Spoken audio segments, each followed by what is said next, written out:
Ces deux textes s'inscrivent dans une même logique d'action de l'État, impulsée au plus haut niveau par le Président de la République, son Excellence Félix-Antoine Tshisekedi Tshilombo, et portée par l'action concertée du gouvernement sous la conduite de la Première ministre, son Excellence Madame Judith Suminwa Tuluka. Le premier projet consiste à rétablir un cadre de sécurité clair. Le second, à inscrire cette stabilité dans la durée à travers des instruments de développement structurés. Permettez-moi de centrer mon propos sur la portée des projets de loi eux-mêmes. S'agissant du premier projet de loi autorisant la ratification de l'accord de paix, il répond d'abord à une exigence constitutionnelle. En matière de paix et de sécurité, aucun engagement international ne peut produire d'effets juridiques internes sans autorisation du Parlement. Votre rôle est donc déterminant pour donner pleine effectivité à cet accord. Mais au-delà de cette exigence formelle, ce texte présente un intérêt concret. Il permet de transformer un engagement diplomatique en cadre juridique opposable.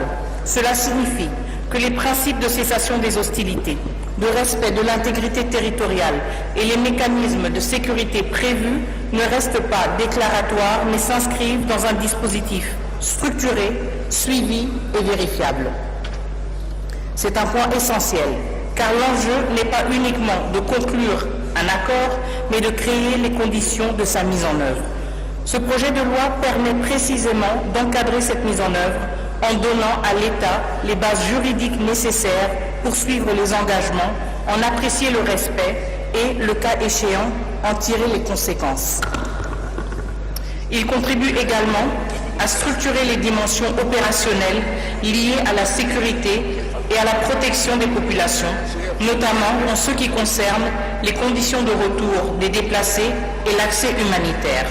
Là encore, il s'agit de passer d'un principe à une capacité d'action. Monsieur le Président, honorables députés, dans la continuité de cette approche, le second projet de loi relatif à l'accord de partenariat stratégique vise un objectif complémentaire. Une fois un cadre de stabilité engagé, encore faut-il lui donner une traduction économique. Cette orientation reflète la vision portée par le Président de la République, consistant à faire de la stabilisation du territoire le socle d'une transformation économique durable et l'action coordonnée du gouvernement pour traduire cette vision en instruments concrets. Ce projet de loi répond lui aussi à une exigence constitutionnelle. L'accord qu'il concerne organise un cadre structuré de coopération économique et stratégique avec des implications potentielles en matière d'organisation économique, d'engagement financier et d'évolution des cadres normatifs. À ce titre, il relève du champ de l'article 214 de la Constitution et nécessite également votre autorisation. Sa pertinence est à la fois juridique et stratégique. Sur le plan juridique, il permet de sécuriser le cadre de coopération. Il garantit que les engagements qui en découleront s'inscriront dans un cadre conforme à notre ordre interne maîtrisé par l'État. Sur le plan stratégique, il dote la République d'un outil structurant pour accompagner la transformation de son économie. Il encadre des domaines clés: la valorisation des ressources naturelles, le développement des infrastructures, l'attraction d'investissements et l'organisation de chaînes de valeur plus transparentes et plus intégrées. Il est important de souligner que ce projet de loi n'emporte aucune cession de souveraineté. Il permet au contraire de mieux l'exercer en donnant à l'État les moyens de structurer ses partenariats et d'en fixer les conditions. Autrement dit, il ne s'agit pas simplement de coopérer davantage, mais de mieux encadrer cette coopération dans l'intérêt de la République. Honorables députés, pris ensemble, ces deux projets de loi traduisent une démarche cohérente, à la fois politique dans son impulsion et opérationnelle dans sa mise en œuvre. Le premier crée les conditions juridiques d'un cadre de sécurité, le second crée les conditions juridiques de sa consolidation économique. Dans les deux cas, permet de passer d'engagements internationaux à des instruments pleinement intégrés dans notre ordre juridique et donc réellement opérationnel. Monsieur le Président, honorables membres du bureau, honorables députés, en vous soumettant ces deux projets de loi, le gouvernement sollicite votre approbation afin de doter la République nécessaire pour agir de manière cohérente, à la fois sur le plan et du développement, conformément à la vision du chef de l'État et à l'action du gouvernement.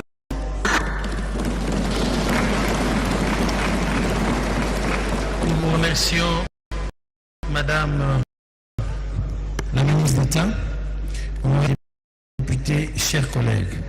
Enfin, l'heure est à la présentation déléguée de loi portant autorisation de prorogation de l'état de siège sur une partie du territoire de la République démocratique du Congo par le ministre d'État, ministre de Justice et garde des Sceaux. Monsieur le ministre, vous avez la parole.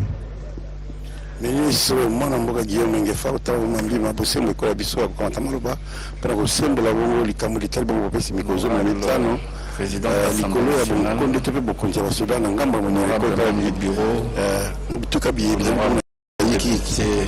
élu légitime du peuple, en application des dispositions combinées des articles 69, 85, 119.2 et 144, alinéas 5 et 6 de notre Constitution, j'ai l'honneur de soumettre à votre approbation le projet de loi autorisant la prorogation de l'état de siège décrété dans les provinces de l'Ituri. Parole à l'honorable Cheikh Kitundu pour le compte du groupe Alternative.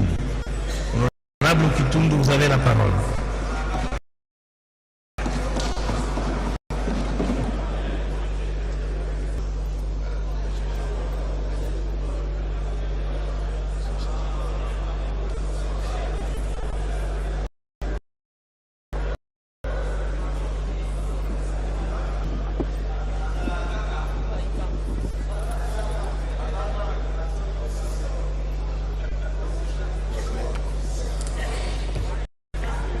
bakobanda koleka moko nsima mosusu bazali tukuni balinda misato mobimba oyo basengi maloba po te bakoba likolo litali bongo mingimingi bopesi mikozo mitano na bokonzi ya basoda ngambo ya ekolo wana mwana moka membre du bureau,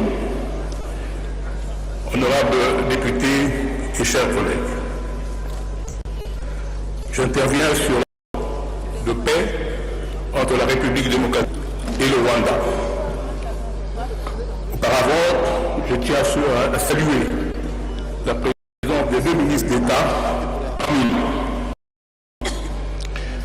Honorable Président, honorable membre du bureau, chers collègues, de prime abord, permettez-moi de féliciter le gouvernement de la République pour la lucidité dont il a fait dans la conduite de l'action diplomatique ayant abouti principalement à la signature de l'accord de paix entre la République démocratique du Congo et le Rwanda, lequel est soumis ce jour à l'appréciation de notre Chambre aux fins de sa ratification par le Président de la République.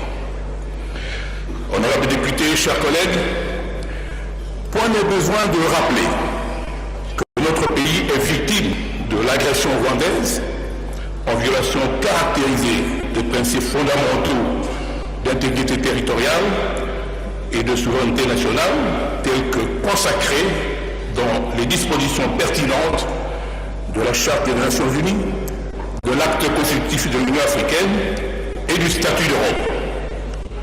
Tous ces instruments juridiques internationaux font de l'agression une atteinte gravissime à une norme impérative du droit international.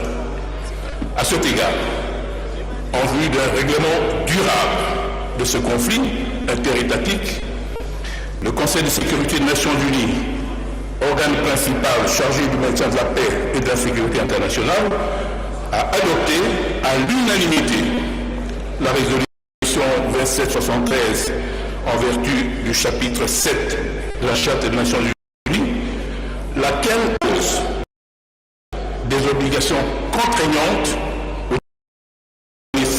suit, à savoir le roi et la République démocratique du Congo. S'agissant particulièrement du Rwanda, la résolution lui ordonne de cesser le 23 et de se retirer immédiatement du territoire congolais. Honorable Président, honorable membre du bureau, chers collègues, dans un contexte d'anarchie qui règne dans les relations internationales, le Conseil de sécurité des Nations Unies ne disposant pas d'une police d'exécution de ses décisions, le président de la République, Félix-Antoine Tshisekedi Tshilombo,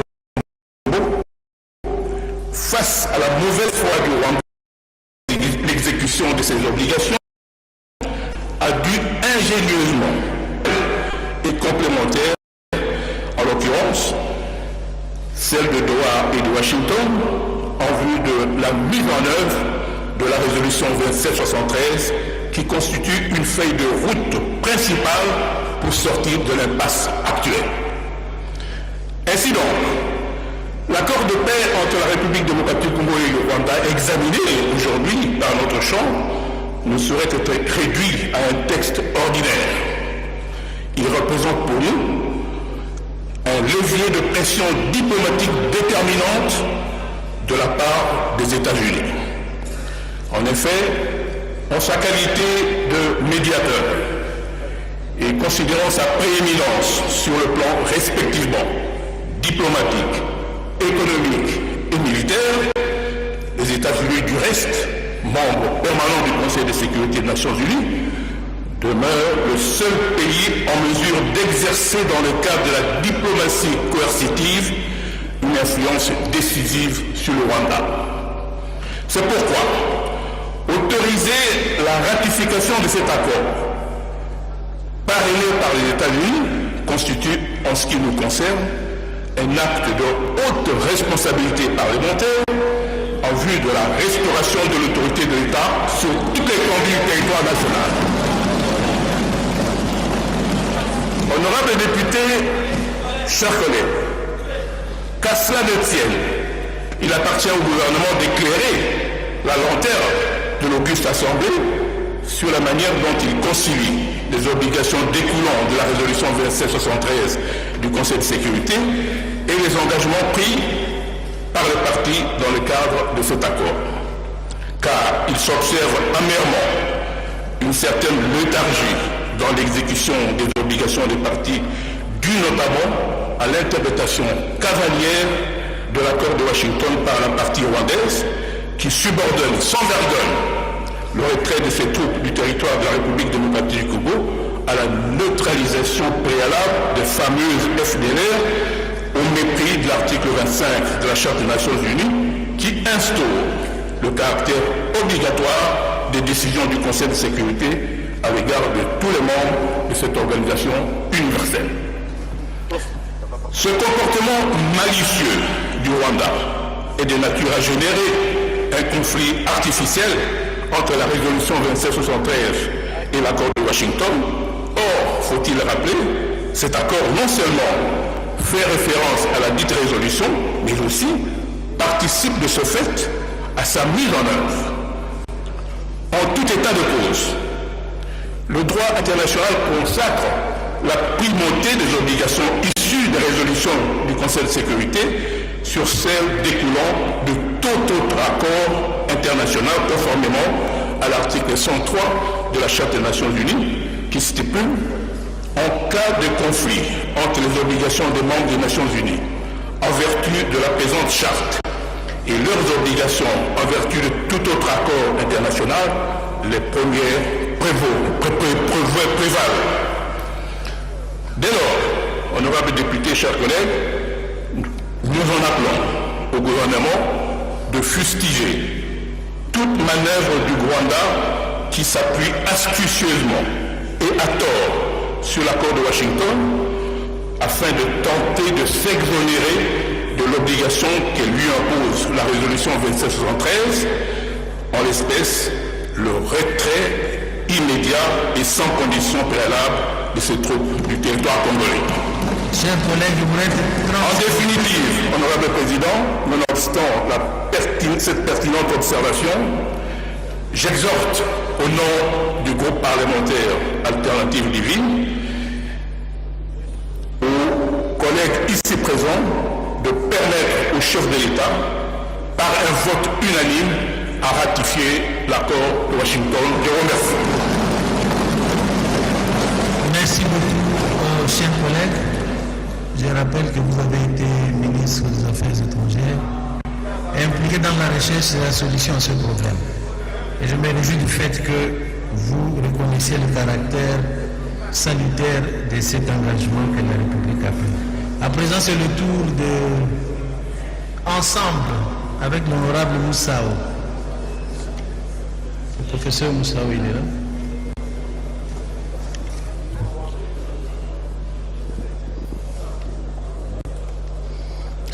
Sangre politique ensemble ndio ya kukamata maloba ndile ya maloba ya bango nzai kokinikala mingi te akozwa maloba pe tokolanda ye. Vous avez la parole, chef. Tokamini ye akobakisa.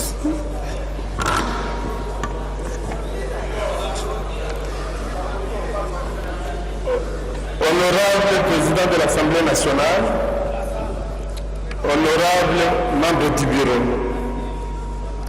honorable député, estimés collègues,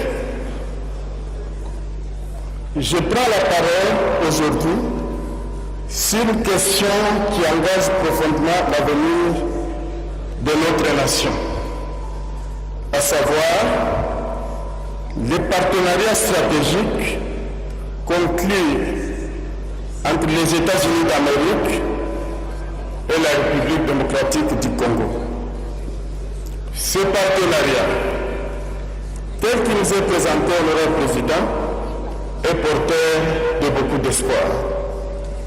Il évoque investissement, développement, sécurité et coopération internationale.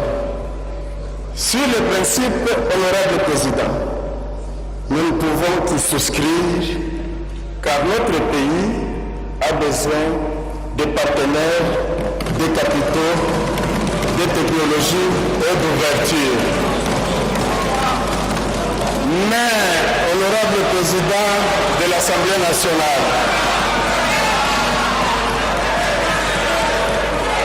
la vraie question, honorable président, la vraie question n'est pas de savoir si nous devons coopérer. La vraie question est dans quelles conditions coopérons-nous et qui bénéficie de ces négociations. C'est ce qui est très important, honorable président. Je rappelle, honorable président, la notion de la souveraineté populaire. Le pouvoir émane du peuple et non du gouvernement.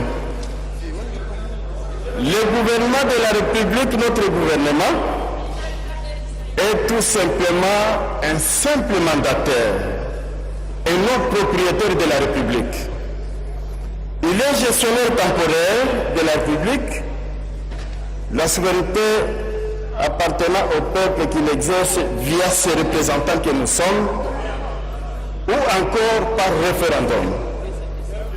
Cet accord signé le 4 décembre 2025 apparaît ici, alors que l'exposé des motifs, honorable président, stipule bien que le présent accord ne peut rentrer en vigueur à l'égard de la République démocratique du Congo qu'après autorisation du Parlement. La ministre d'État l'a si bien dit. Il faut que le Parlement autorise. Et pour qu'on autorise, il faut qu'on regarde, il faut qu'on parle, il faut qu'on échange. Ce n'est pas un péché, chers collègues, n'est-ce pas? Quelqu'un pourrait nous expliquer ici ce qu'on attend du Parlement. Est-ce que c'est juste que le Parlement puisse accorder bénédiction au gouvernement? où il faudrait effectivement qu'on en discute, étant donné qu'il y a même certaines étapes de cet accord qui sont déjà opérationnalisées.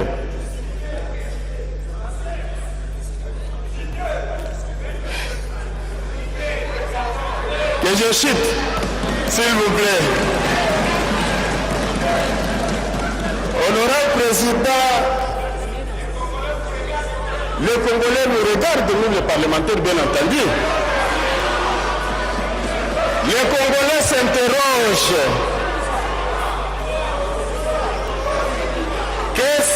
Est-ce que les ressources sont effectivement protégées?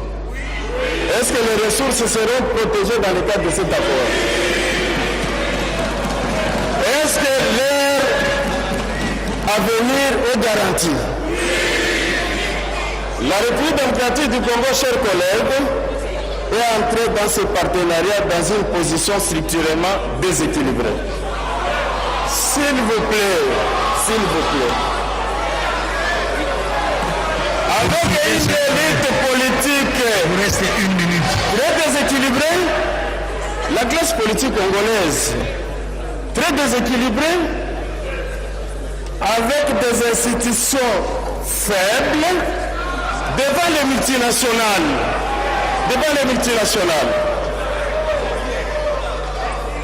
Allons-y tout doucement, nous sommes d'accord avec vous, chers collègues. Ce que nous voyons et observons nous pousse à nous poser quelques questions, chers collègues. Suivez les questions. L'utilisation de cet accord stratégique n'est-il pas un enjeu de pouvoir interne? Est-ce que ce n'est pas un enjeu de pouvoir interne? C'est pourquoi, au nom du groupe parlementaire Ensemble, nous affirmons clairement, nous ne sommes pas contre ce partenariat. Nous sommes contre un mauvais partenariat. Nous posons aujourd'hui des exigences simples, légitimes et non négociables, chers collègues. Premièrement, la transparence totale. Le peuple congolais a le droit de savoir et nous, Parlement, nous avons le devoir de contrôler. Nous demandons donc la publication intégrale des termes de cet accord, ainsi que de toutes ces annexes. S'il vous plaît, on doit publier toutes les annexes. Il n'y en a pas. Suivez la nomination. Honorable député, laissez-le terminer. Chers collègues, atterrissez. Chers collègues, s'il vous plaît. Vous avez épuisé votre temps, je vous accorde encore 30 secondes pour terminer. Chers collègues, suivez-moi s'il vous plaît. Il faut qu'on publie toutes les annexes. Je prends pour l'exemple la nomination des membres du comité de pilotage conjoint, tout comme la publication et la négociation de la réserve d'actifs stratégiques se passe dans une certaine... Nous devons avoir tous ces éléments, c'est important pour l'appréciation. Oui, honorable président. Et la continuité de la captation des bénéfices par les mêmes. Deuxièmement, la transformation de nos ressources doit se faire localement. La République démocratique du Congo a plusieurs atouts, diamants, cuivre. La transformation doit se faire localement. Nous avons une jeunesse qui reste dans la pauvreté. Nous ne pouvons plus dans l'économie de Kimar, chers collègues. Une économie extrêmement tournée vers l'extérieur. Là, ça doit s'arrêter. On doit transformer les ressources. Chers collègues, pour donner la richesse. vous avez épuisé votre temps. Donc, Quelques secondes, une petite seconde, s'il vous plaît. Allez-y.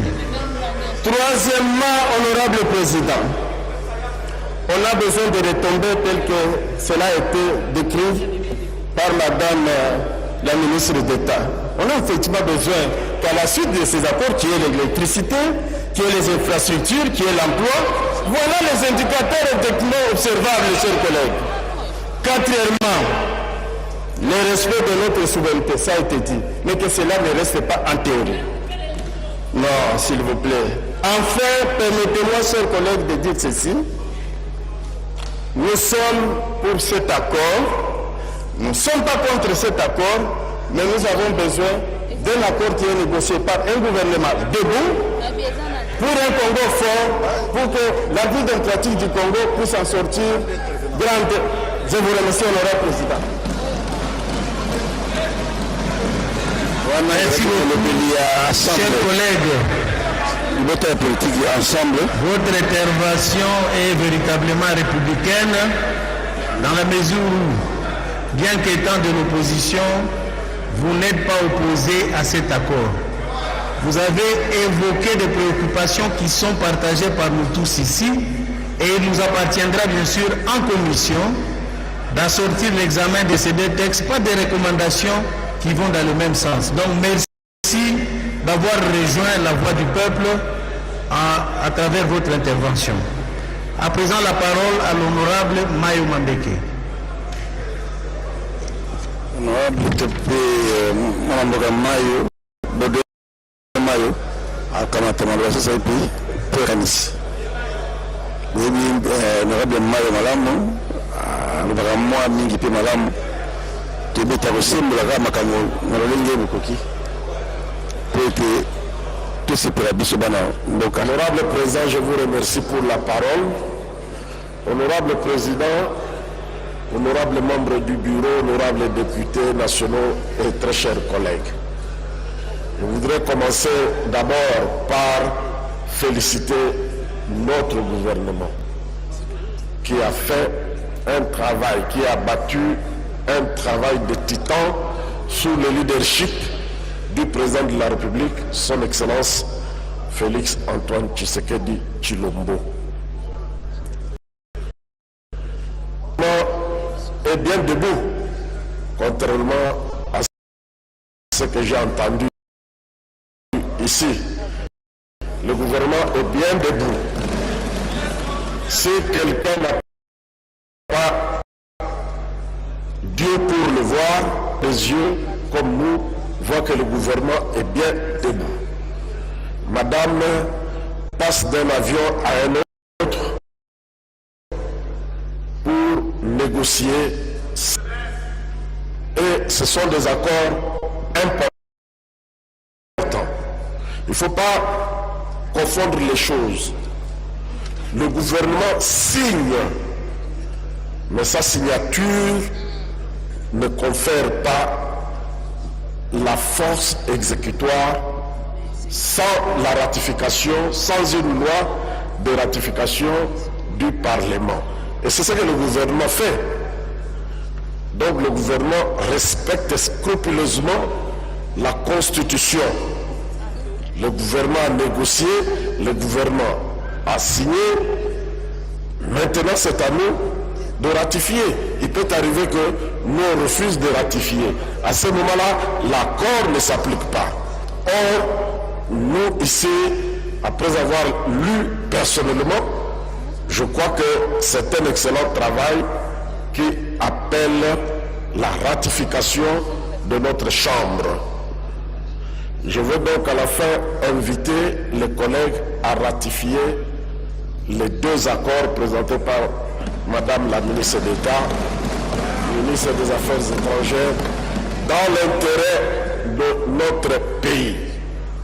Je voudrais, par rapport à l'accord de paix entre la République démocratique du Congo et la République du Rwanda, inviter le gouvernement à une vigilance tous azimuts.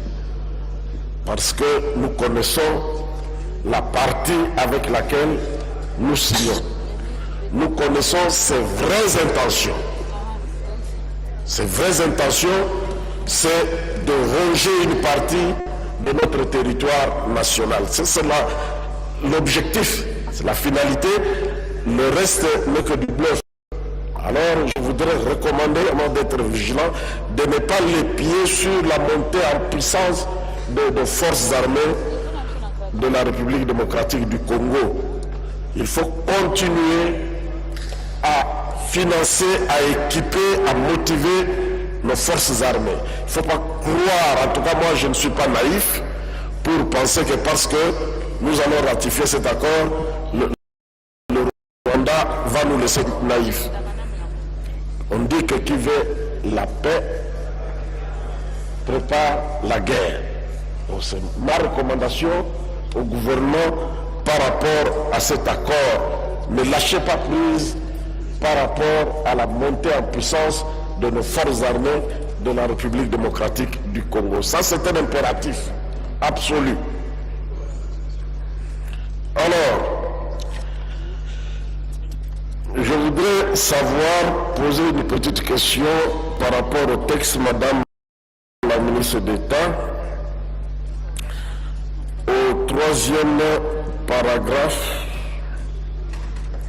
le dernier tiré de l'accord de paix entre notre pays et le Rwanda.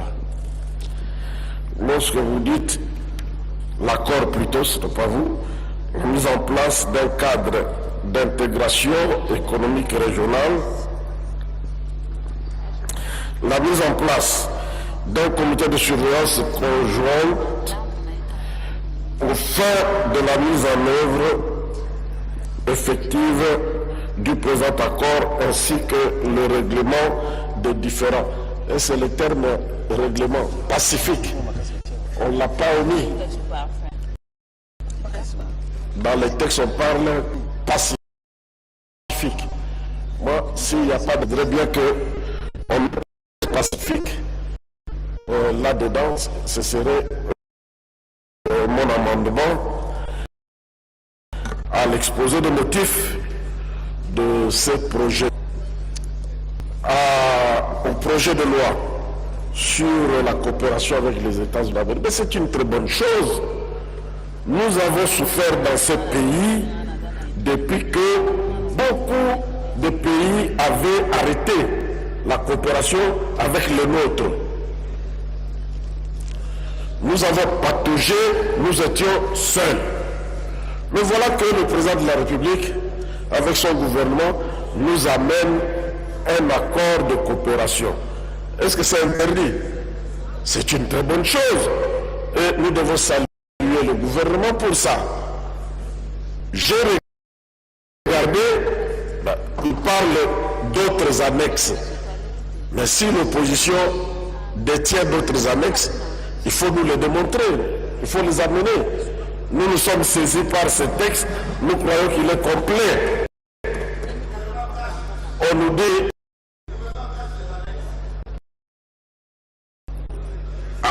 que le gouvernement cacherait. Ici, le collègue ça, c'est très grave, c'est un procès d'intention. On doit respecter quand même le gouvernement de la République. Un gouvernement qui vient avec un texte à l'Assemblée nationale et que d'autres partis, moi, je refuse de le croire. Nous sommes saisis par ces documents et il est en lui-même suffisant parce qu'il y a des annexes. Nous l'avons parcouru. On parlait de crainte sur la souveraineté, mais tout est garanti à moins qu'on n'ait pas lu cet accord. On en parle. D'accord. Je n'ai pas vu là où on dit que cet accord, on a cédé aux Américains pendant longtemps de richesses naturelles. J'ai cherché ça, je n'ai pas trouvé. Je n'ai pas trouvé. C'est un accord équilibré, honorable président. C'est un accord qui va booster le développement de notre pays. Nous pouvons être fiers de notre gouvernement qui a abattu un grand travail. L'a reconnu que c'est un bon accord. Vous l'avez entendu comme moi continuer à pinailler sur cet accord qui a été et dont la pertinence a été reconnue même par j'invite les honorables députés, mes collègues, à recevoir ces deux projets de loi et à les autoriser la ratification pour que, dans l'intérêt supérieur de notre nation et de notre que nous représentons valablement, ratifions. Je vous remercie. Merci, chers collègues. Honorable Irachan, vous avez la parole pour les non-inscrits.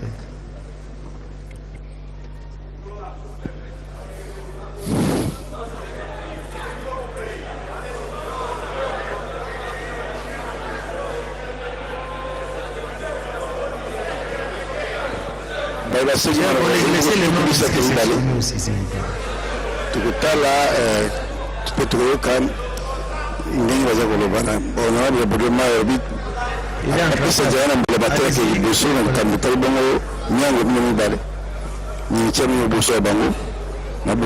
Honorable Président, honorable chers collègues, je voudrais intervenir par rapport à l'état des sièges. D'abord, honorable Président, vous avez été à l'Ituri. Malheureusement, vous n'étiez pas accompagné par les collègues députés nationaux et vous n'avez pas eu suffisamment le temps de parler avec la population en Ituri et même les structures de la société civile.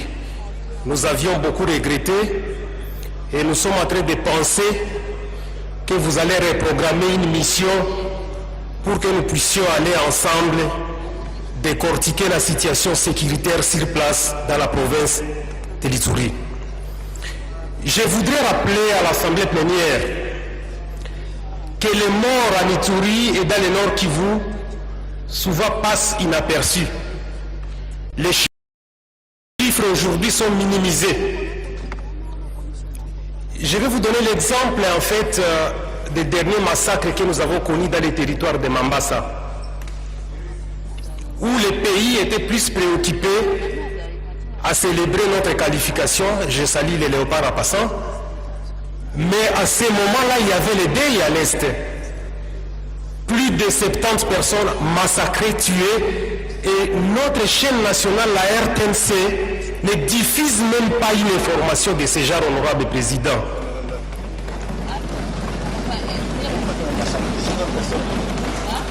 Honorable président, le pays appartient à tous les Congolais. Les Congolais du Nord, du Sud, de l'Est et de l'Ouest, tous ont besoin de savoir le niveau de souffrance que nous sommes en train d'endurer à l'Est. Et donc c'est la chaîne nationale qui doit nous aider à publier les informations. C'est très important, honorable président. Et c'est important aussi qu'il y ait quand même des deuils nationaux lorsque 60 personnes sont égorgées, lorsque 70 personnes sont massacrées, tuées. Il faut quand même qu'il y ait des gestes de compassion pour ces peuples qui souffrent. Honorable président, de janvier jusqu'à ce jour, jusqu'au 13 avril que nous sommes en train de parler, que nous avons ces papiers à main, on est à plus de 700 morts dans la province de l'Ituri. Au Nord Kivu, on dépasse les seuils de 1000 morts. Mais c'est différent de le savoir parce qu'il n'y a pas de communication au niveau national. Honorable président, les zones sont difficilement accessibles, c'est vrai, et parfois les corps sont non recensés. Il est important aujourd'hui, honorable, que si nous voulons d'un état de siège fort qui peut aider réellement la République, qu'on renforce la capacité de la gestion sécuritaire dans ces deux provinces de l'Ituri et du Nord Kivu. Et moi, je mets l'accent sur la police qui semble être oubliée et négligée. Si on peut former des policiers, les équiper pour bien sécuriser les centres urbains et même les territoires, ça pourrait donner la force aux militaires pour aller plus vers ces groupes armés qui sont en train de tuer et ces groupes rebelles. Honorable président, il y a quelque chose qui parfois ne prêtent pas attention, mais très important. Tous les groupes armés, les groupes rebelles aujourd'hui qui sont dans la province de l'Ituri et le Nord Kivu, sont très loin de la frontière. Et malheureusement, ou selon ce que nous voyons, ils sont super équipés. Alors la question se pose, d'où viennent toutes ces armes-là? Et il faudra à un moment donné que notre état-major général, mais aussi avec l'appui du ministère de la Justice, qu'on sache travailler pour tirer au clair les sources d'approvisionnement de tous ces groupes armés, mais aussi de ces groupes rebelles. Et ce qui est vrai aussi, la confusion entre les membres des communautés, les civils, qui sont parfois confondus comme des groupes armés, cette confusion, on doit la limiter. Pourquoi? Parce que si telle communauté appartient à tel groupe ethnique ou groupe qui prennent les armes, souvent on a tendance à confondre tout le monde comme des membres et a pris les armes. Et ça tue. Honorable Président, je vais commencer par chiter, en demandant quand même qu'il y ait une évaluation sur l'état de siège qui a déjà fait 6 ans. Nous avions décroché, l'Assemblée plénière, que je félicite, que je remercie en passant, avait voté une résolution pour une enquête, une commission d'enquête en Ituri. Et cette commission ne s'est pas encore rendue en Ituri et dans le Nord Kivu. Il est important qu'on relance, comme ça nous venons avec des données chiffrées qui permettront à ce que notre gouvernement puisse comprendre comment l'état de siège est en train d'être opéré dans les 2 provinces. Et je vais terminer par féliciter le gouvernement à propos des accords signés avec le Rwanda, mais aussi avec les États-Unis. Je suis de l'opposition, mais moi je préfère privilégier d'abord la vie avant les richesses. Je ne sais pas entrer en profondeur de ces accords-là. Je ne sais pas s'il y a des non-dits, mais tel que moi je l'ai lu, il n'y a rien de grave. Nous avons besoin de la stabilité. Nous voulons à ce que notre pays puisse être stable. Et donc, qu'il n'y ait pas de manipulation pour dire voilà, ce sont des richesses qu'on a pris en otage. Non, nous devons d'abord sauver des vies.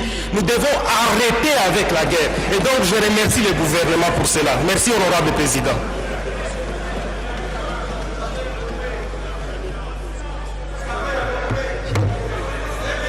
Excusez-moi, j'ai la demande. Attendez, la motion va venir, s'il vous plaît. On a Matata, il est où? Oui, il va primer.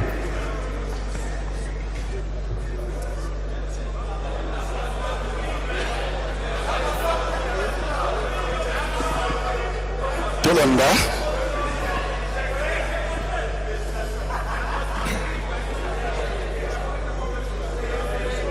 On a Matata. Merci, honorable président de la parole.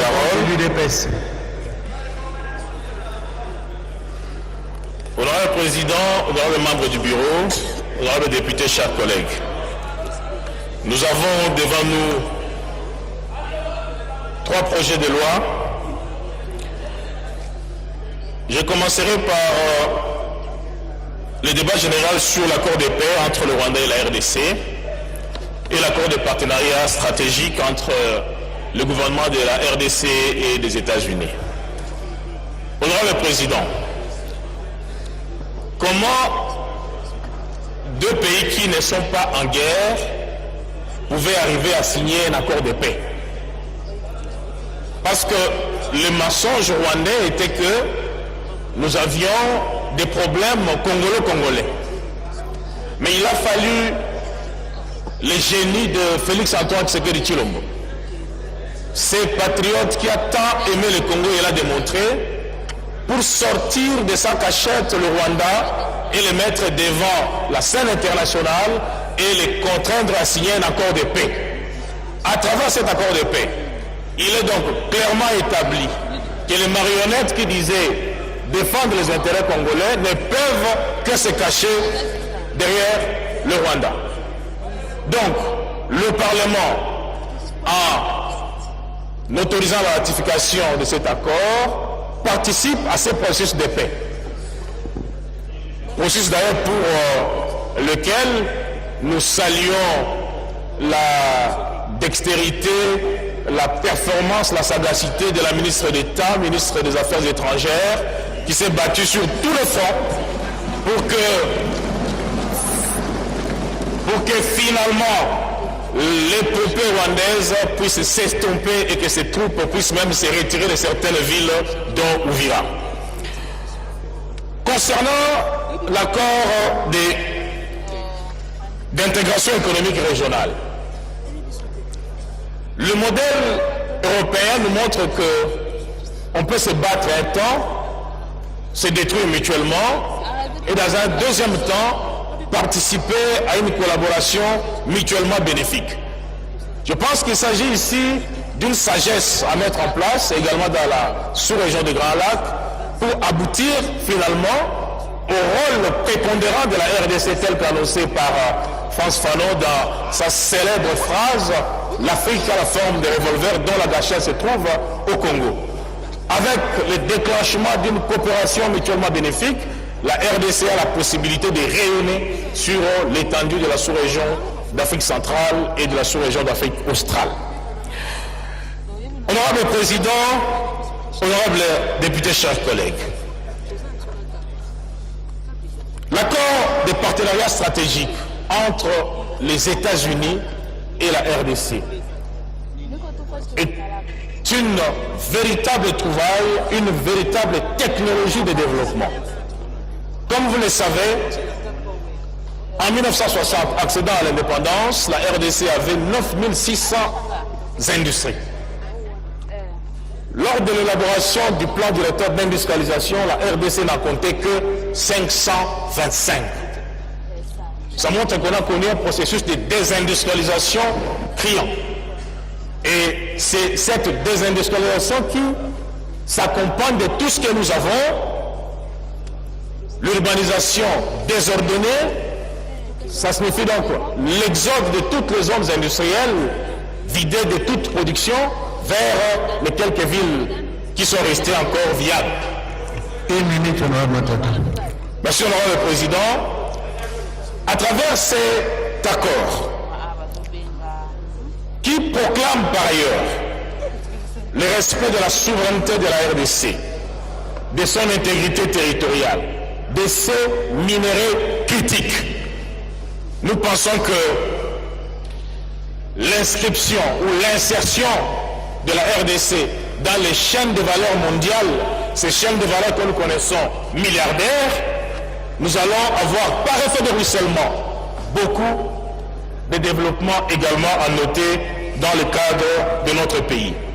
Puisque ces accords, honorable Président, comportent également tous les secteurs stratégiques tels la défense, l'énergie et les technologies de pointe, nous, en tant que UDPS dans le groupe parlementaire Peuple Souverain, nous appelons les collègues à voter pour la recevabilité de ces projets et à les adopter pour que nous puissions rapidement amorcer ces partenariats qui sont bénéfiques pour notre pays. Je vous remercie.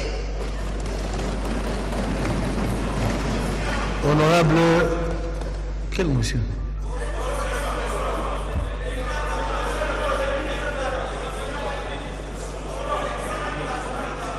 Honorable Soumey, quel est le problème?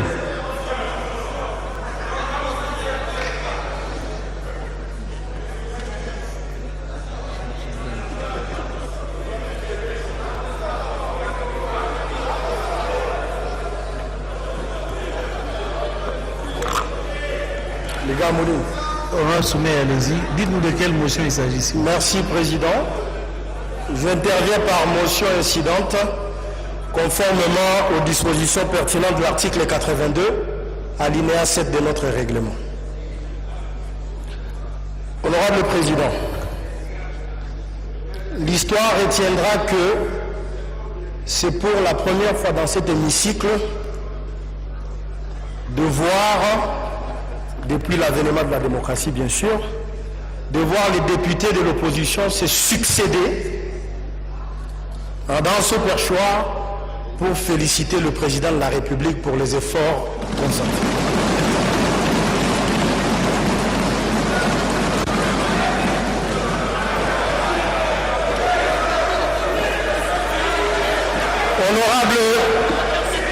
honorables députés,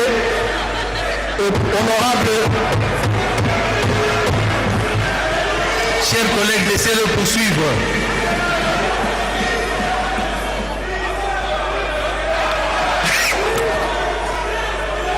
Merci, Allez-y, Président. chers collègues. Collègues, j'étais en train de dire que c'est pour la première fois depuis l'avènement de la démocratie de voir dans ce perchoir les députés de l'opposition se succéder pour féliciter un président de la République en fonction.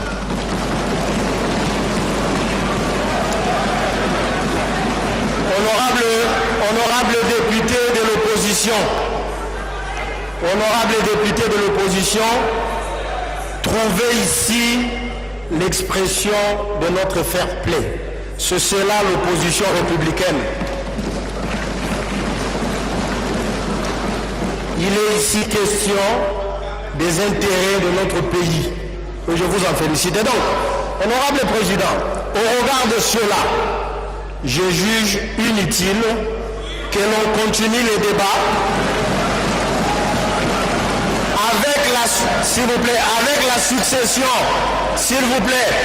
avec la succession des prises de parole des gens qui vont commencer à venir féliciter le président ici. Non mais ça suffit. Parce que tous les autres présidents, ce sont les députés de la majorité. S'il y a au moins un député de la majorité qui est contre ces accords, qui soulève la main, on lui donne la parole. Du bureau, députés, estimés collègues, je suis pour la motion de l'honorable Soumey, parce que, honorable président, le débat général que nous sommes en train d'entreprendre n'a pas vraiment une profondeur aussi longtemps que le même projet de loi seront envoyés en commission. Je pense qu'il est grand temps, honorable président, que nous apprenions à gagner le temps dans ce pays. Ce qui est pratique, ce qui est visible, c'est que la majorité, honorable président, est d'accord ces accords et l'opposition, je dirais mon collègue tout à l'heure, il y a plusieurs formes de féliciter. Je pense que l'honorable Moussaou n'a pas ouvertement félicité le gouvernement de la nation, mais en tant que patriote, il a salué ses efforts. Et c'est une forme de remerciement, honorable président. Et j'aimerais conclure en disant qu'il est impérieux que nous puissions non pas seulement ratifier ces accords, mais réellement comprendre qu'il est grand temps que le Congo se mette debout et il n'y a jamais eu un partenaire aussi fort comme les États-Unis d'Amérique. Honorable président, j'ai dit. Merci beaucoup. Nous avons épousé les rangs des intervenants pour et contre.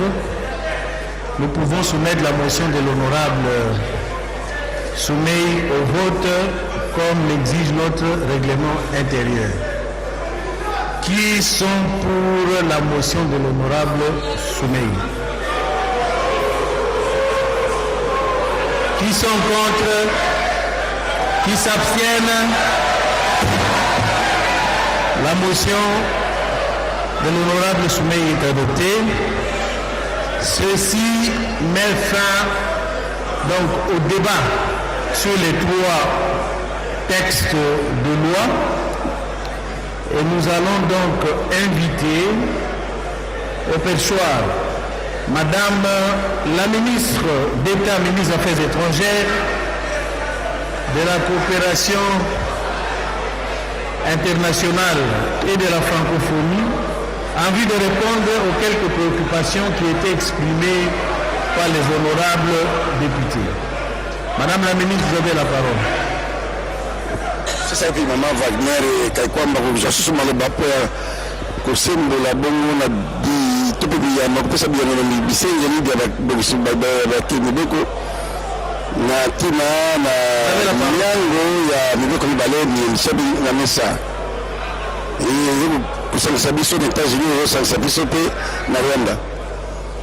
Monsieur le Président, honorables députés, dignes élus du peuple, honorables, je voudrais vous remercier pour vos interventions les unes aussi riches que les autres. Ce débat traduit très clairement l'intention que vous portez à ces textes et plus largement à l'intérieur supérieur de la nation que vous représentez ici. Permettez-moi de revenir simplement sur quelques points soulevés. À propos de la mise en œuvre de l'accord et de la résolution 2773 et du risque de décalage entre le texte et la réalité évoquée par l'honorable Sheoki Tundu, vous avez raison de le souligner et nous l'avons connu par le passé. La différence aujourd'hui, c'est que nous avons à la fois des mécanismes plus structurés et des leviers plus concrets. Je pense notamment aux sanctions du 2 mars du Trésor américain qui introduisent des conséquences réelles en cas de non-respect. À cela s'ajoutent les dispositifs prévus dans l'accord, suivi, coordination, vérification, qui permettent de documenter les faits et d'y répondre. L'objectif est très clair. Sortir du déclaratif et aller vers une mise en œuvre suivie et mesurable. Au sujet du rôle du Parlement, de l'Assemblée nationale, plus précisément, il est absolument central. D'abord, à travers les mécanismes que vous exercez déjà, les échanges avec le gouvernement, les auditions, le suivi, mais aussi à travers la diplomatie parlementaire. Vos relais à l'international, vos échanges avec vos homologues comptent. Ils permettent de porter nos positions et de soutenir une mise en œuvre cohérente de l'accord. Sur la transparence, je veux être très clair, puisqu'il s'agit de transparence. Les textes sont publics, les textes sont disponibles en ligne et les textes sont même traduits en langue nationale. Le gouvernement n'a rien à cacher et nous voulons continuer à œuvrer dans cette transparence. Cela étant dit, nous savons que cela ne suffit pas toujours et nous allons donc continuer à renforcer les efforts de vulgarisation pour que chacun comprenne concrètement ce que ces accords impliquent. À propos de l'intégration régionale, oui, l'expérience d'autres régions montre qu'elle peut consolider la paix. Mais elle ne peut pas se faire au détriment des principes essentiels, la souveraineté, l'intégrité territoriale, la justice et la vérité. C'est une ligne constante et surtout, il y a une séquence logique. Ailleurs, l'intégration est venue après donc la paix et ensuite l'intégration économique et les investissements. Enfin, sur la transformation de nos ressources naturelles, vous avez tout à fait raison, honorable, d'insister. C'est une priorité constante. Nous ne sommes plus dans une logique d'exportation brute. Nous insistons sur la création de valeur en RDC pour renforcer notre économie, accroître nos leviers et surtout investir dans notre capital le plus important, notre ressource la plus importante, la population congolaise, leurs compétences, leurs emplois et leur savoir-faire. Permettez-moi simplement de rappeler un point essentiel. Le principal bénéficiaire de cette démarche doit rester le peuple congolais. Il ne s'agit pas ici d'un quelconque agenda caché ou d'un enjeu interne. La démarche du gouvernement, qui est votre émanation, est claire. Il s'agit avant tout de sauver des vies et de créer les conditions d'une stabilité durable. Et le débat que vous avez engagé aujourd'hui ne fait que renforcer cette conviction. Toutes vos remarques sont les bienvenues, ainsi que les recommandations que vous voudrez bien formuler. Monsieur le Président, honorables députés dignes élus du peuple, je vous remercie encore pour la qualité de nos échanges et pour votre sens élevé de patriotisme.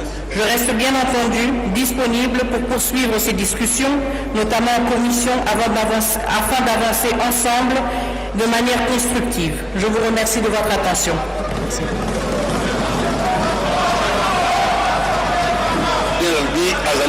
Chers collègues, j'ai compris cette préoccupation, on va la soulever après, à la fin. Encore une fois, nous vous remercions, Madame la ministre d'État. Enfin, nous allons passer la parole à Monsieur le ministre d'État, ministre de la Justice et garde